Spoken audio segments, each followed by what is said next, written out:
ஞானேஸ்வரியில் ஞானேஸ்வரியில் அத்தியாயம் 18 ஸ்லோகம் 63. ஆக்சுவலி இந்த அத்தியாயம் ஒட்டுமொத்த கீதையையும் ஒரே அத்தியாயத்தில் சொல்லிவிட வேண்டும் என்ற நோக்கத்தோடு கண்ணன் ஆரம்பித்தான் என்று நான் சொல்லியிருந்தேன்.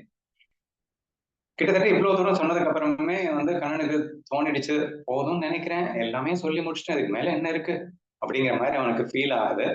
பட் கண்ணனுக்கு அந்த மாதிரி ஃபீல் ஆயிருந்தாலும் அர்ஜுனனுக்கு இன்னும் கேட்கணும்ன்ற ஆசை இருக்கிறதையும் கண்ணன் உணர்றான்.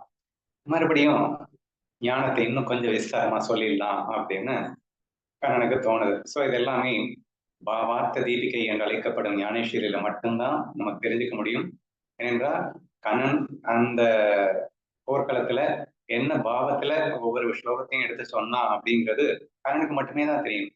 சோ அவன் மீண்டும் ஒரு ஞானதேவ அவதாரம் கொண்டு வந்து அவன் எழுதிய ஞானேஸ்வரியில் அந்த பாவத்தை வெளிப்படுத்தி இருக்கின்றான் என்பதை நாம் புரிந்து கொள்ள வேண்டும். சோ இப்போ இந்த கீதா சாஸ்திரத்தை முடிக்கும் நோக்கத்தோடு கண்ணன் எப்படி ஆரம்பிக்கிறான், அதுக்கப்புறம் என்ன நடந்தது அப்படிங்கிறத நான் படிக்கிறேன்.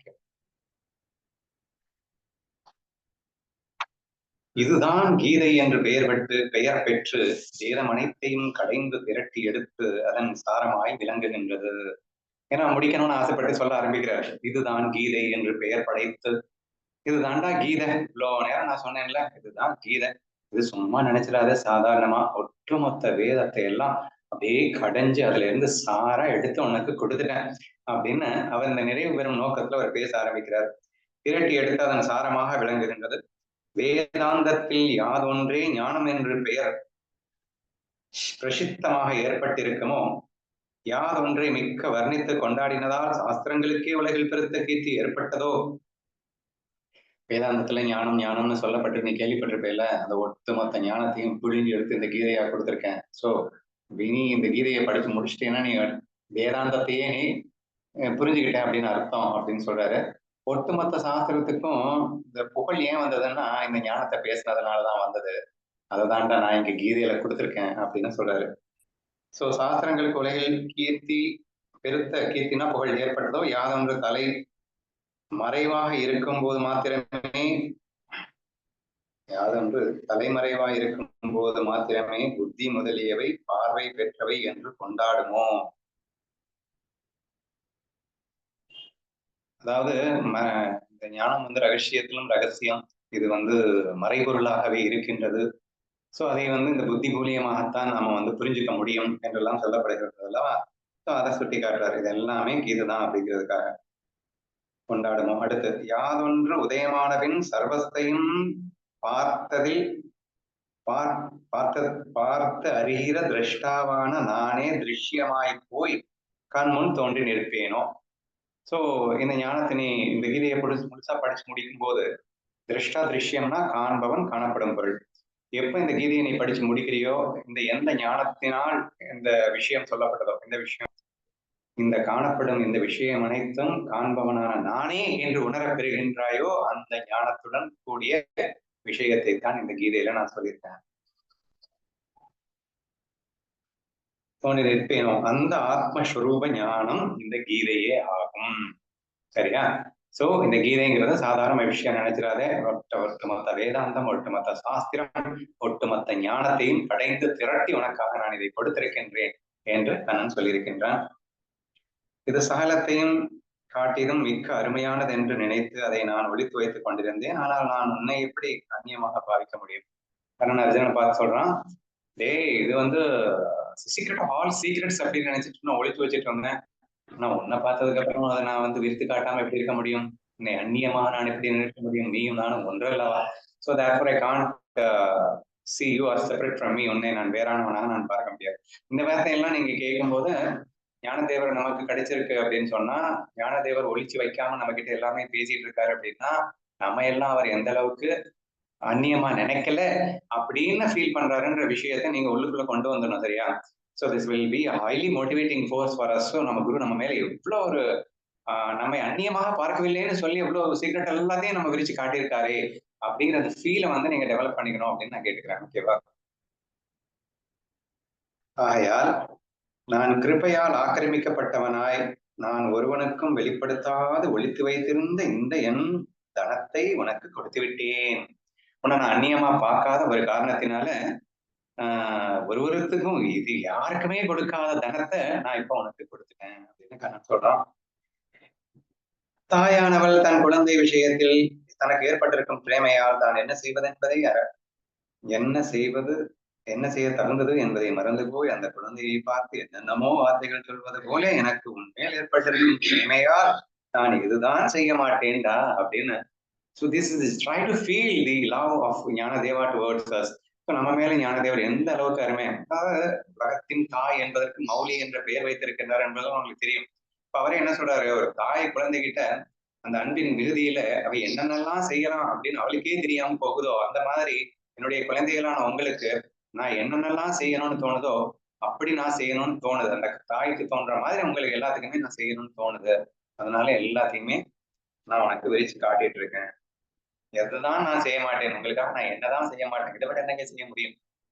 உலகத்திலேயே மிகவும் ரகசியத்திலும் ரகசியம் அப்படிங்கிறது மட்டும் இல்லாம பொக்கிஷத்திலும் பொக்கிஷம் என்று சொல்லப்படுகின்ற அந்த ஞானம் எனும் அந்த முத்துக்களை எளிதாக புரிந்து கொள்ளும்படியாக பிரித்து காட்டியது நம் ஞானதேவனை தவிர வேறு எவரும் இருக்க முடியாது. இன்ஃபேக்ட் கிருஷ்ணாவை விட ஒருபடி மேல போய் நமக்கு இந்த அவதாரத்துல நமக்கு எடுத்து காட்டியிருக்கிறார் என்பதுதானே உண்மை. ஆகாசத்தை கூட வடிகட்டி வைத்தார் போலே அமிர்தத்துக்கு கூட அசாதாரணமான ஒரு தோல் இருக்கிறது என்று அதை உரித்து வைத்தார் போலே. இப்ப இந்த கீதையை அப்படிங்கிற விஷயத்தின் மூலியமா நான் உனக்கு எந்த அளவுக்கு அந்த ரகசியங்களின் ரகசியமான அந்த ஞான விஷயத்தை உனக்கு புரியுற மாதிரி சொல்லியிருக்கேன் அப்படிங்கிறது தான் இத்தனை example. So before I tell that you can able to feel it. என்ன இந்த எக்ஸாம்பிள் எதற்காக சொல்லப்பட்டது அப்படின்னு. ஆகாசத்தை கூட வடிகட்டி வைத்தார் போலே. ஏன்னா ஆகாசத்தை எப்படிங்க வடிகட்ட முடியும்? அதுவே வெட்டிடும், அதை வடிகட்ட முடியுமா? அப்போ அதையும் வடிகட்டினா எப்படியோ அப்படி வடிகட்டி இருக்கேன்டா அந்த ஒட்டுமொத்த சாஸ்திரத்தையும் வேதத்தையும் வேதாந்தத்தையும் அப்படி இதுக்கு மேல வடிகட்டவே முடியாதுன்னா ஆகாசத்தை வடிகட்ட முடியாது. ஆனா ஆகாசத்தையும் வடிகட்டினா எப்படியோ அப்படி இதுக்கு மேல வடிகட்டவே முடியாது என்ற விஷயத்தை கூட முழுமையாக வடிகட்டி உனக்கு கீதை வடிவிலே தந்திருக்கின்றேன் அப்படிங்கிற அந்த ஃபீல்ஸ். இதெல்லாம் நம்ம கேட்கும் போது எந்த அளவுக்கு நமக்கு மோட்டிவேஷன் வரணும்ன்றதை புரிஞ்சுக்கோங்க. ஏன்னா it's not an easy thing. Gita Dnyaneshwari கையில கிடைக்கிறதுலாம் வந்து சாதாரண விஷயம் கிடையாதுங்க. பல ஆயிரம் கோடி ஜென்மங்கள் செய்த புண்ணியத்தால் தான் நம்ம இன்னைக்கு கேட்கவே கிடைச்சிருக்குன்றது தயவு செய்து புரிஞ்சுக்க ட்ரை பண்ணுங்க.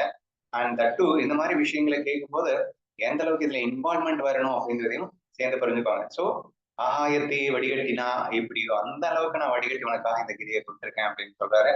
ஒவ்வொரு எக்ஸாம்பிளா பார்க்கலாம். நெக்ஸ்ட் என்ன சொல்றாரு, அமிர்தத்துக்கு கூட அசாரமான ஒரு தோல் இருக்கிறது என்று அதை உரித்து வைத்தார் போலே. அமிர்தம்னா என்னன்னு உங்களுக்கு தெரியும், அடிக்கடி சொல்லியிருக்கோம். ஸோ ஒரு சொட்டு வாயில பட்டாலே போதும், நீ மரணமடைய மாட்டாய் என்பது மட்டுமல்ல, இளமையாகவே இருப்பாய், எல்லா நோயும் குணமாயிடும், ஸ்டேஜ்ல இதுக்கு நிகர் வேறு எதுவுமே இல்லை அப்படின்னு சொல்லக்கூடிய அளவுக்கு மிகப்பெரிய வஸ்துவாக கருதப்படுகின்ற அந்த அமிர்தம். அது வந்து இப்போ வாழைப்பழம் இருக்கு அப்படின்னா, மாம்பழம் இருக்கு அப்படின்னா அதுல இருக்கிற தோலை எடுத்துட்டு நம்ம சாப்பிடணும்ன்ற ஒரு விஷயம் இருக்கும்.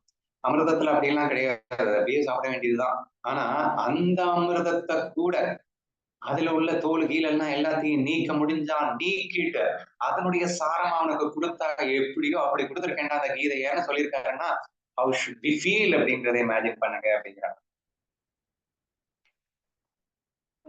தோல் இருக்கிறது என்றதை விரித்து வைத்தார் போலே திவ்யமான ஒரு வஸ்துவை கொண்டு அதை காட்டிலும் திவ்யமான ஒரு வஸ்துவை செய்து வைக்கும்படி செய்தார் போலே.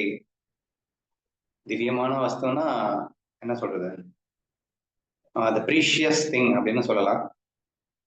the precious thing-ஐயே வந்து the precious of all precious thing precious thing-ஐ வச்சு நம்ம வந்து பண்ணா எப்படியோ திவ்யமான வஸ்துவை திவ்யமான ஒரு வஸ்துவை செய்து வைக்கும்படியாக செய்து வைத்தார் போல்.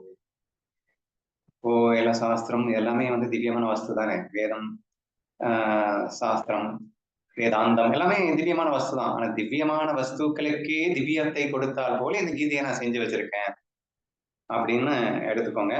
செய்து வைக்கும்படி செய்து வைத்தார் போலே பாதாளத்தில் இருக்கும் பரம அணுவை கூட பிரகாசம் செய்து வைக்கும் சூரியனுடைய கண்ணுக்கு ஜாஸ்தி பிரகாசம் உண்டாகும்படி அதற்கு மையிட்டு வைத்தார் போலே. நான் எக்ஸாம்பிளுங்க இது, நல்லா புரிஞ்சுக்கோங்க. பாதாளத்தில் இருக்கும் பரம அணுவுக்கு கூட பிரகாசம் செய்து வைக்கும்.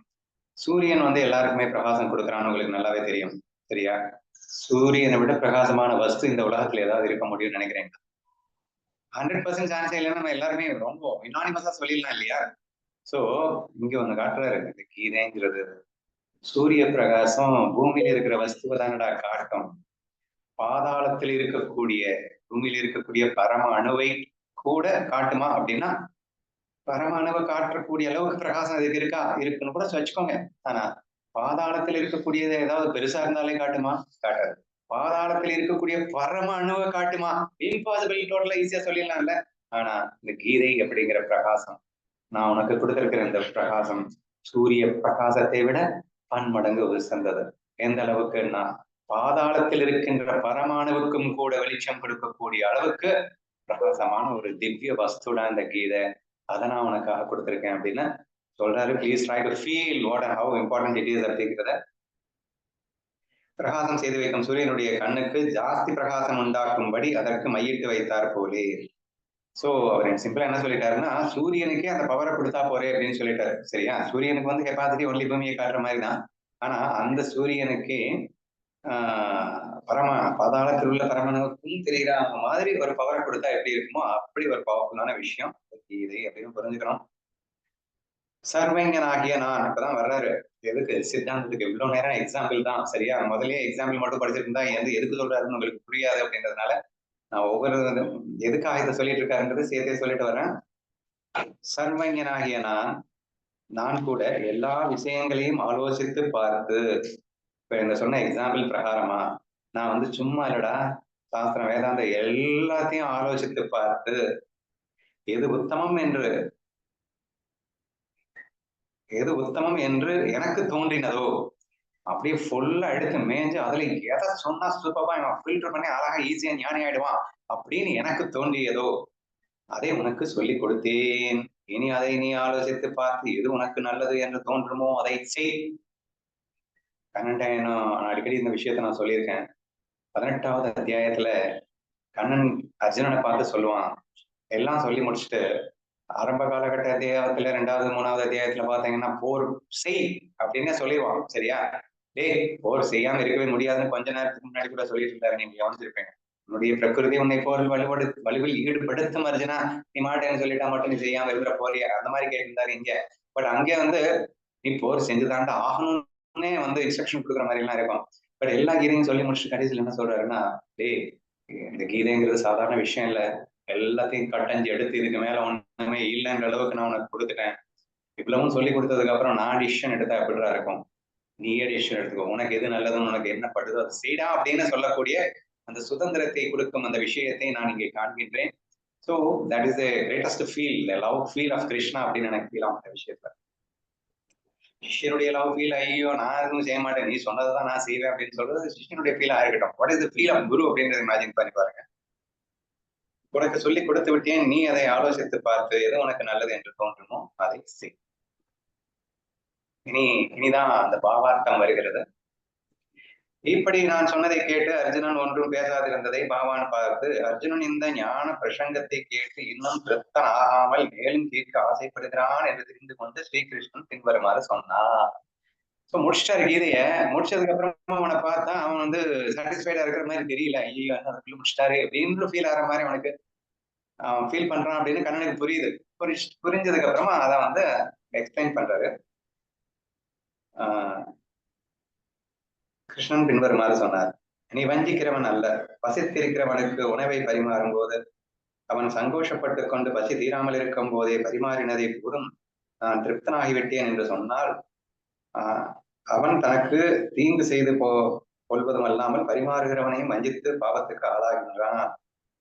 என்ன எக்ஸாம்பிள்னா, பொதுவா அந்த வீட்டுக்கு விருந்து கூப்பிடுறீங்க அப்படின்னு வச்சுக்கோங்களேன். வருவாங்க, சாப்பாடு கொஞ்சம் போட்டுருவீங்க. அவனுக்கு இன்னும் முழுசா பசி தீர்ந்திருக்காது. ஆனாலும் அது என்னவோ 100 ரீசன்ஸ் இருக்கும். நம்மளுக்கு இங்குட்டுன்னு சொல்லுவோம், கெத்துன்னு சொல்லுவோம், ஏதோ ஒரு காரணத்துக்காக வச்சுக்கோங்க. இன்னும் பசி எனக்கு அடங்கல. அவங்க வந்து இன்னாங்க சாப்பிடுங்க, இன்னும் கொஞ்சம் சாப்பிடுங்க அப்படின்னு சொல்லும்போது, ஐயோ நான் சாப்பிட மாட்டேன், அவ்வளவுதான் நான் சாப்பிடுவேன், இதுக்கு மேல எனக்கு வேண்டாம் வேண்டாம் அப்படின்னு சொல்லுவோமா. சரியா? சோ நேச்சுரலி நம்ம பண்றது தானே. அதான் எங்க எக்ஸாம்பிளா காட்டியிருக்காரு. அப்படி சொன்னா அது என்ன ஆகும் அப்படின்னா, என்னை நான் வஞ்சித்துக் கொள்வது மட்டுமல்ல, எனக்கு ஒன்றும் பசி தீரல. அப்ப என்னை நான் வஞ்சித்துக் கொள்வது மட்டுமல்ல, ஏன்னா அன்போடு அவன் பரிமாற வருகின்றவனை வந்து வேண்டாம்னு சொல்லும்போது அவன் மனசையும் கஷ்டப்படுத்தினது ஆகும் இல்லையா? கண்ணா நீ அந்த தப்ப பண்ணலடாங்கிறாங்க. அர்ஜுனா, நீ அந்த தப்ப பண்ணல. நான் வந்து குடுக்க அற்புதமா அப்படியே உள்ள வாங்கிக்கிட்டே இருக்கேன். இன்னும் போடணும், இன்னும் கொடுக்க மாட்டானா அப்படின்னு கேட்டுட்டு இருக்க. அது எனக்கு ரொம்ப பிடிச்சிருக்குங்கிறாங்க அண்ணன். சரியா? இப்போ எக்ஸாம்பிள்ல கன்ஃபியூஸ் ஆயிடாது. சோ உணவு பரிமாறும்போது அவன் சந்தோஷப்பட்டு பசி தீராமல் இருக்கும் போதே பரிமாறினது போதும் நான் திருப்தனாகி விட்டேன் என்று சொன்னார். அது தனக்கு தீங்கு செய்வது கொள்வல்லாமல் பரிமாறுகிறவனையும் வஞ்சித்து பாவத்துக்கு ஆளாகின்றான். அதுபோலே சர்வஞனான குரு ஒருவன் கிடைத்திருக்கும் போது அவன் சிஷ்யம் சங்கோசப்பட்டு ஆத்மஸ்வரூப விஷயமான ஞானத்தை கேட்டறிந்து கொள்ளாமல் போனால் தனஞ்சயா அவன் தான் அடையக்கூடிய உத்தமமான லாபத்தை அடையாமல் நஷ்டப்பட்டு போவதுடன் குருவனிடத்திலும் வஞ்சனை செய்த பாவத்தை தனக்கு தேடிக் கொள்ளுகின்றான். நீ அப்படி செய்யாமல் பேசாதிருப்பதைக் கண்டு நான் சொன்னதனைத்தையும் சாரமான ஞானத்தை மற்றொரு தடவை நான் எடுத்துச் சொல்ல வேண்டும் என்று நீ ஆசைப்படுகிறாய் என்று நான் தெரிந்து கொண்டேனடா. சோ இந்த உணவு எக்ஸாம்பிள சொல்லிட்டு அதுக்கு உண்டான திருஷ்டாந்தத்தை சொல்றாரு. சோ அந்த மாதிரி ஒரு சிஷ்யன் வந்து கேட்கிறான், குரு கொடுக்குறாரு. முழுசா புரிஞ்சுக்கிறதுக்கு முன்னாடியே போதும் போதும் அப்படின்னு நீ சொன்னா அது உனக்கும் தீங்கிழைத்துக் கொண்டு எனக்கும் கஷ்டப்படுத்த ஒரு சூழ்நிலை ஏற்பட்டுட்டு இருக்கும். ஆனா நீ அப்படி செய்யாம நீ அமைதியா இருக்கிறத பார்த்து எனக்கு ஒண்ணு புரியுது. உனக்கு இன்னும் கேட்கணும்னு ஆசையா இருக்குன்னு தோணுதுன்றது எனக்கு புரிஞ்சிருச்சு. ஆஹா, சிஷ்யன் வந்து இன்னும் கேட்கிறானே, அவன் வந்து இன்னும் திருப்தி எனக்கு போதும்னு சொல்லல. இல்ல சாப்பிட அமர்ந்துட்டு இருக்கிறவங்க வந்து அவங்க சாப்பிட்டுட்டு இருக்கும்போது போதும்னு சொல்லாத வரைக்கும் நம்ம போட்டுக்கிட்டே இருக்கணும்னு தோணும்ல. அப்படி கண்ணனுக்கு தோணிடுச்சு. ஆஹா, இன்னும் கேட்கணும்னு ஆசைப்பட்டுட்டு இருக்கான். அப்ப இன்னும் சாப்பிடணும்னு ஆசைப்பட்டுட்டு இருக்கான் அப்படின்னு சொல்லிட்டு கண்ணன் முடிவெடுக்கின்றான். நீ இன்னும் கேட்க வேண்டும் என்ற ஆசையில் இருக்கின்றாய் என்று எனக்கு தோன்றிவிட்டது அப்படின்னு சொல்லி கண்ணன் சொல்லிட்டு நீ நான் சொன்னதனை பேசாதிருப்பதைக் கண்டு நான் சொன்னதனைத்திலும் சாரமான ஞானத்தை மற்றொரு தடவை நான் எடுத்துச் சொல்ல வேண்டும் என்று நீ ஆசைப்படுகிறாய் என்று நான் தெரிந்து கொண்டேன். இதை கேட்டு ஹே பிரபுவே, இப்ப அர்ஜுனன் சொல்றான், என் மனசை நன்றாய் அறிந்தீர். இப்படி சொல்வது கூட அனாவசியம். உம்மை காட்டிலும் தெரிந்தவன் எவன் இருக்கின்றான்? அனைத்தையும் அறிந்தவனான ஞாதா நீர் ஒருவரே. சூரியனை பார்த்து நீ சூரியன் என்று சொல்ல வேண்டுமா என்று அர்ஜுனன் சொன்னான். அப்போது ஸ்ரீகிருஷ்ணன், இப்படி என்னை நீ வர்ணித்தாயே அது அல்பம் என்று நினைத்து விட்டாயோ என்ன என்று சொன்னார். இப்படி என்னை நீ வர்ணித்தாயே அது அல்பம் என்று நினைத்து விட்டாயோ என்ன என்று சொன்னார். சரி, போதும் போதும், அந்த வர்ணனையே ரொம்ப பெருசுதான் அப்படின்னு ஃபீல் பண்ற மாதிரி அர்த்தம்னு நினைக்கிறேன். This what we have to take. சரியா? ரொம்ப பெருசா வர்ணிச்சிட்டா போதும் என்று சொல்லி ஸ்டாப் செய்து விட்டு அகெயின் டுமாரோ ஆன்வர்ட்ஸ் அகெயின் ஞான யோகத்தை அவர் மறுபடியும், ஏன்னா அவருக்கு ரொம்ப பிடிச்சது தானே, அதை ஆரம்பிக்கிறார்.